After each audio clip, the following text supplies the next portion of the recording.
Welcome to Ace My Exams Learning. Let us get started with today's learning.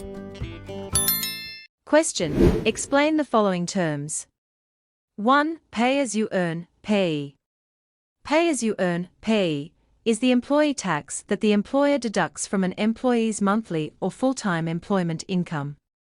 This deduction applies only when the income exceeds the tax threshold for a year, meaning individuals who earn below the set limit for taxation are not subject to PAYE.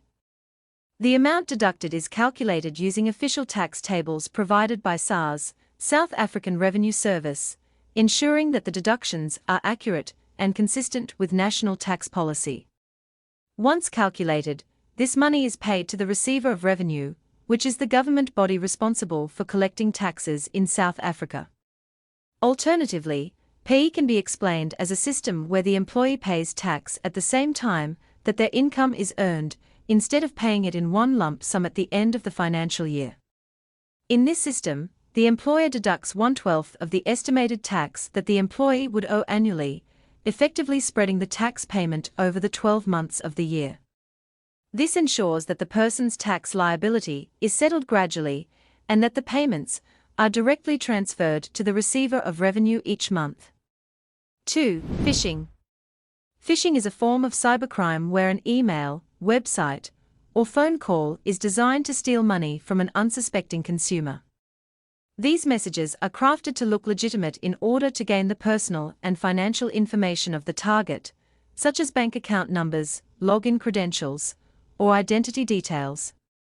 Phishing often involves fake or false emails that pretend to be from banks or other financial institutions. These emails typically instruct the consumer to click on a link to update or verify their personal details.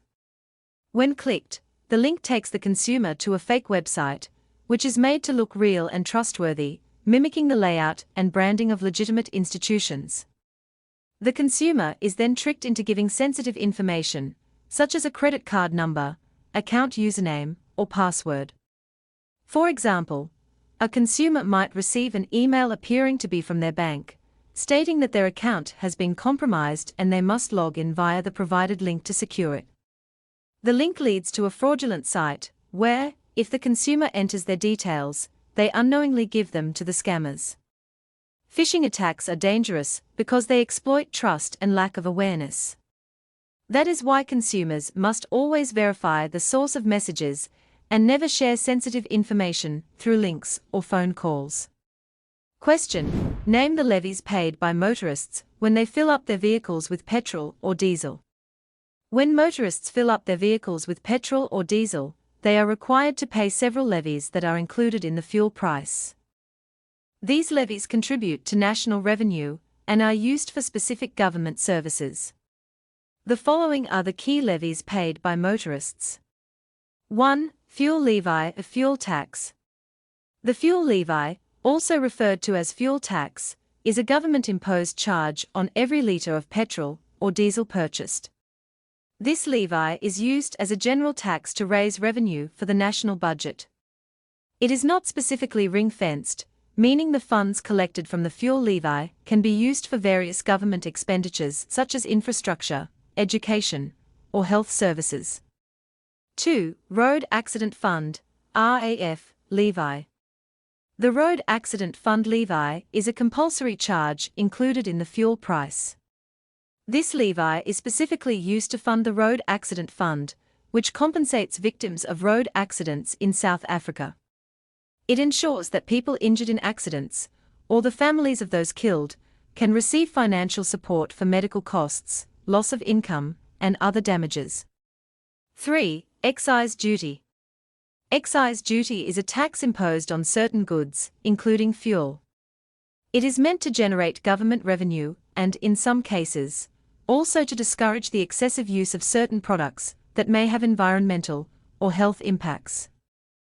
Question. Explain the causes of water pollution. Water pollution is caused by a variety of human activities that introduce harmful substances into natural water sources like rivers, dams, lakes, and groundwater. Below are 4 major causes of water pollution. 1. Use of non-environmentally friendly products. Using non-environmentally friendly washing powder, cleaning agents, and toiletries contributes significantly to water pollution. These substances often contain harmful chemicals that are not biodegradable.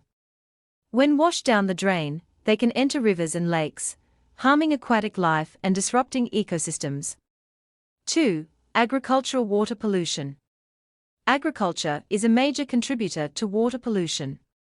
The overuse of pesticides, fertilizers, and chemicals can seep into groundwater or run off into surface water bodies during rain. These substances introduce harmful microorganisms and toxins into the water, which can be dangerous to both humans and wildlife. 3. Littering and dumping waste.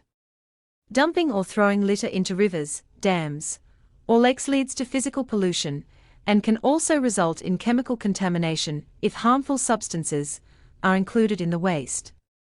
This form of pollution often chokes aquatic life and reduces the quality of drinking water sources. 4. Destruction of river catchments.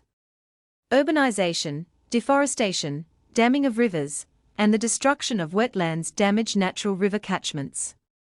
These catchments play a crucial role in filtering water and maintaining the flow and purity of rivers. Their destruction leads to increased erosion, sedimentation, and reduced water quality. 5. Accidental spills. One major cause of water pollution is accidental spills, such as burst pipes, tanks, major leaks, or oil spills. These incidents can release large volumes of pollutants into nearby rivers, lakes, or groundwater. For example, an oil spill may coat the surface of a body of water, harming aquatic life and making the water unsafe for human use. Though often unintentional, the environmental consequences of such accidents can be severe and long-lasting. 6. Untreated sewage. Untreated sewage is another significant source of water pollution. When human waste, dirty water, and other contaminants are not properly treated before being discharged into rivers or water catchment areas, they introduce bacteria, viruses, and toxins into the water. This not only affects aquatic ecosystems, but also poses serious health risks to people who rely on the water for drinking, washing, or recreation. 7. Industrial waste. Many factories and industrial operations use water in their processes, and then release the industrial waste directly into rivers, lakes, or oceans.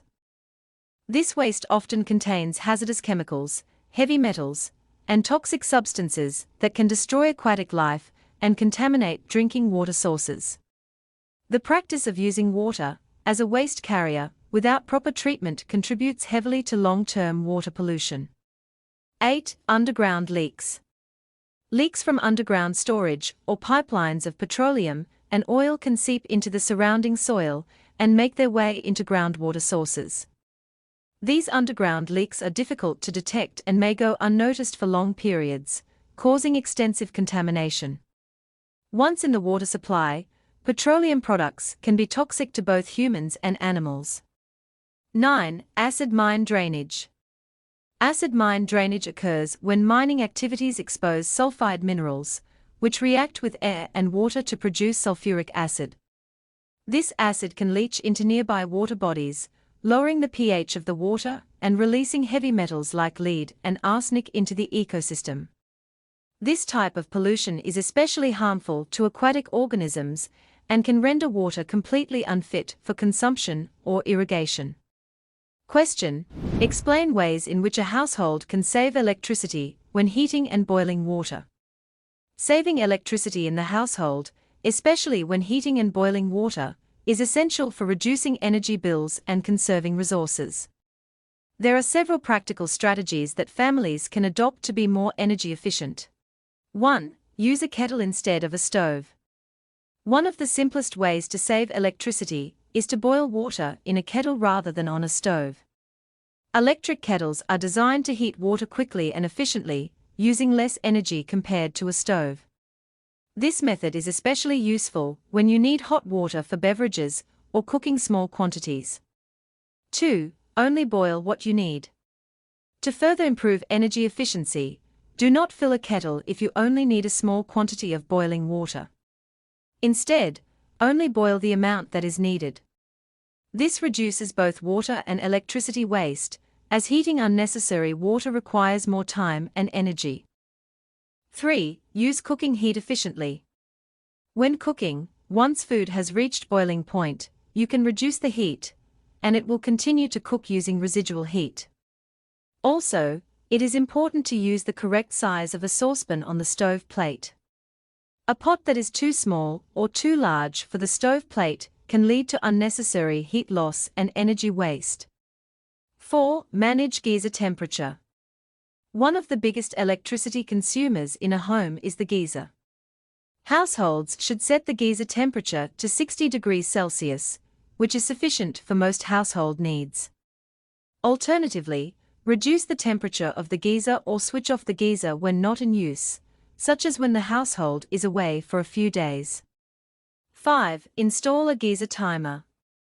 To save electricity automatically, families can install a geyser timer. This device allows the geyser to switch on and off at specific times of the day, ensuring that water is heated only when needed, thus preventing unnecessary energy consumption. 6. Insulate the geyser and pipes. Using insulation methods like a geyser blanket to insulate the geyser and keep it warm can reduce heat loss. In addition, it is also beneficial to insulate both the geyser and the pipes, so hot water stays warm for longer periods, reducing the need for frequent reheating. 7. Shower instead of bathing. Choosing to shower instead of bathing is another effective energy-saving practice. Showers generally use less water than baths. Furthermore, installing a low-flow shower head, which uses 40% less hot water, can significantly reduce the amount of electricity used to heat water. 8. Use solar energy. Making use of renewable energy is highly recommended. Households can use solar energy to heat up water by installing a solar water heating unit. While the initial setup cost may be high, solar systems reduce electricity bills in the long term and are environmentally friendly. 9. Alternative energy sources. In addition to electricity, families can consider using alternative methods to heat water. For example, use gas, paraffin, or wood to heat water when possible. These energy sources can be especially useful during power outages or in areas where electricity is expensive or unreliable. Question: differentiate between direct and indirect taxes paid by a consumer. The difference between direct and indirect tax can be explained as below. Direct tax is a tax that is paid on personal and business income. This means individuals and companies are directly responsible for paying a portion of their earnings to the government. These taxes are typically collected by the South African Revenue Service, SARS. In essence, direct taxes are paid by consumers to the state or SARS to contribute to its wealth in the same way they contribute to their own wealth. This type of tax is visible and specific to the taxpayer, as it is calculated based on their financial situation. Examples include income tax and company tax. In contrast, indirect taxes are hidden taxes paid on goods and services. Consumers do not pay these taxes directly to the government, instead, they are included in the prices of the products or services purchased. This means that when a consumer buys an item or uses a service, they are unknowingly paying a portion of tax through the cost of that item or service. A common example is value-added tax, VAT, which is added to the sale price and paid over by businesses to SARS. Therefore, the key difference between direct and indirect taxes lies in who bears the tax burden and how it is paid. With direct taxes, the burden falls on the individual or business based on their income or profits, and payment is made directly to the state. With indirect taxes, the tax is embedded in the price of goods and services, making it less noticeable, but still affecting the consumer's expenses. Question: discuss the advantages of having a 2-year guarantee on goods and services. A 2-year guarantee offers several key benefits to consumers in the following ways. 1. Written assurance of quality and durability.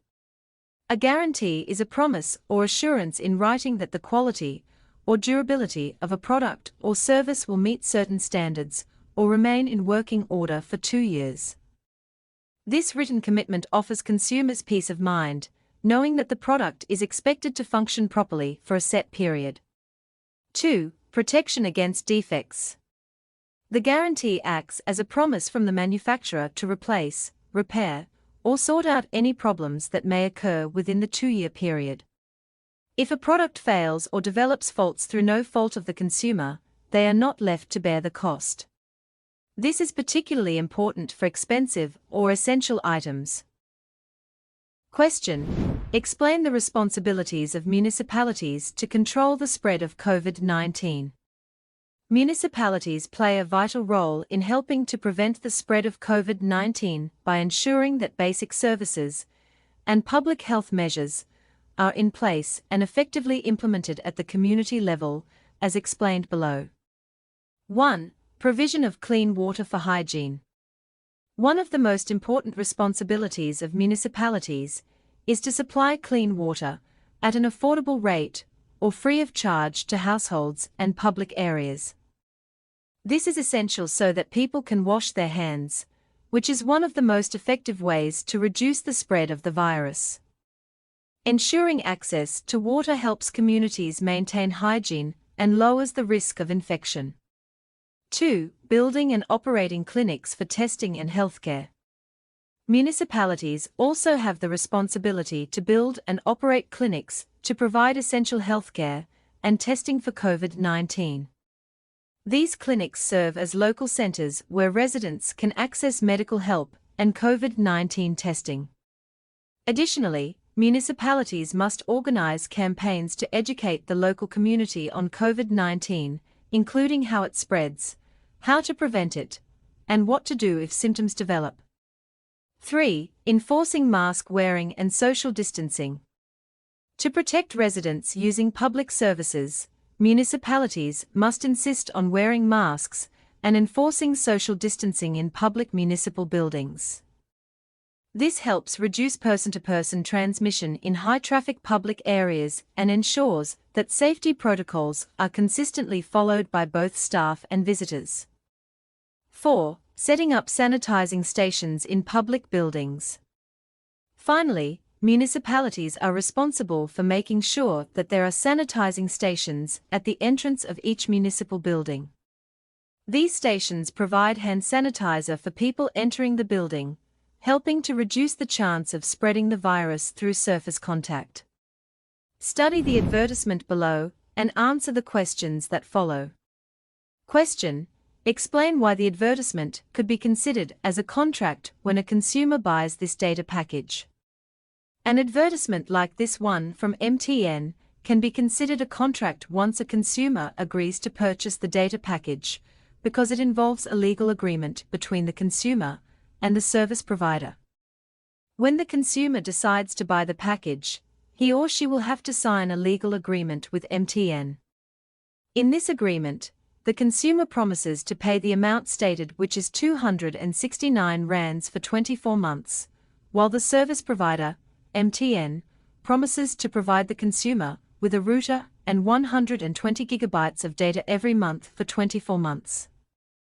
This mutual exchange of promises for payment in return for a service or product meets the basic elements of a contract, namely offer, acceptance, consideration, and intention to create legal obligations, making the advertisement a binding contract once accepted. Question: state the reasons why entering into this contract is legal. Entering into this contract is legal for the following reasons.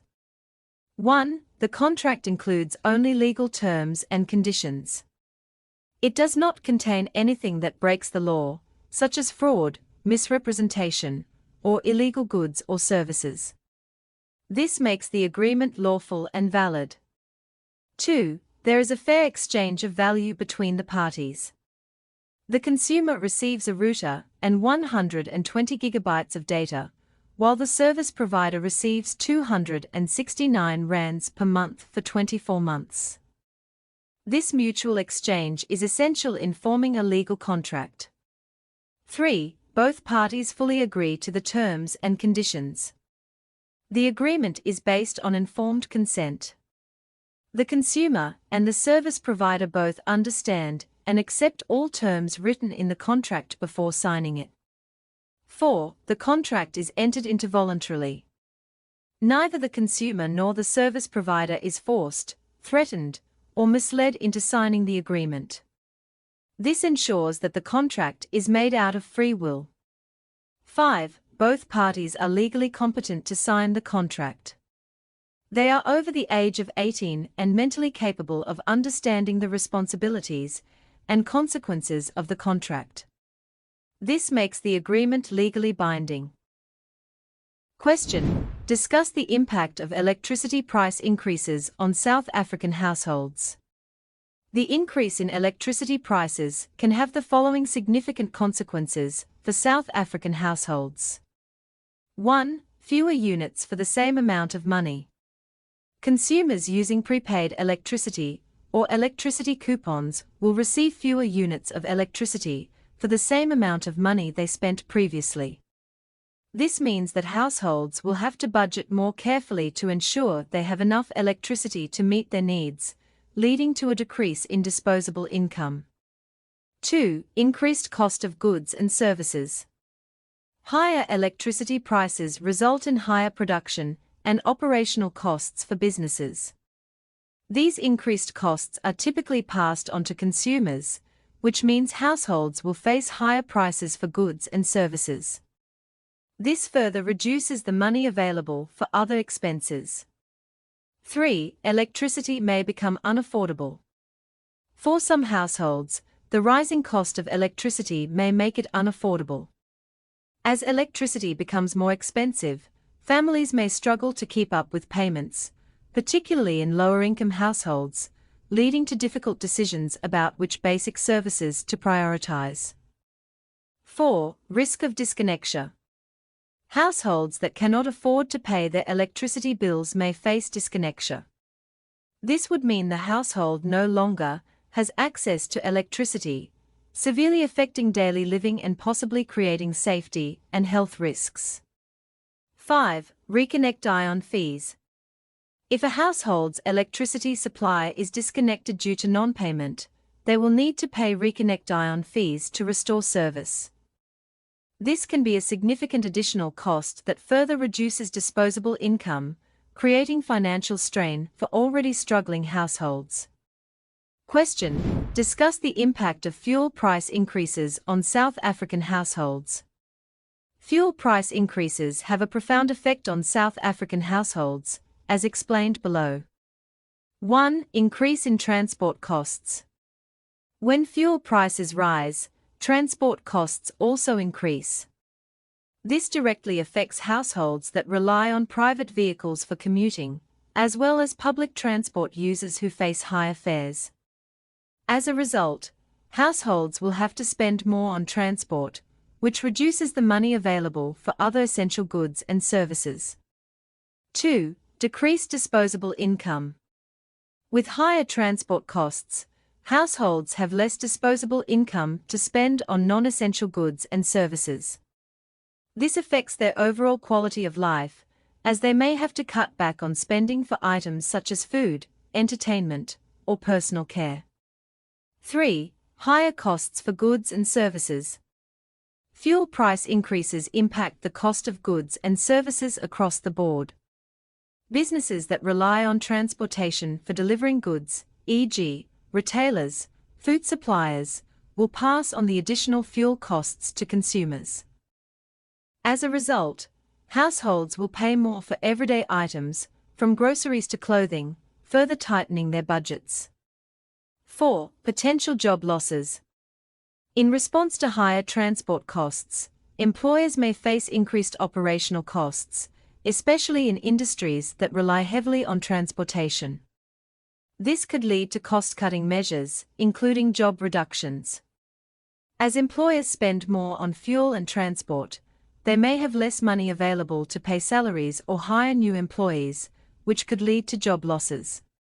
5. Reduced salaries due to higher transport costs. In some cases, Businesses may attempt to offset increased fuel costs by reducing wages or halting salary increases. This could lead to lower income for workers, exacerbating the financial strain on households. With less income available, workers will find it more difficult to cope with rising living costs, including food and housing. To access more learning and exam preparation materials, go to www.acemyexams.coza. This link is also in the video description below. Thank you for watching this video. Remember to subscribe and be the first to know when we upload new videos.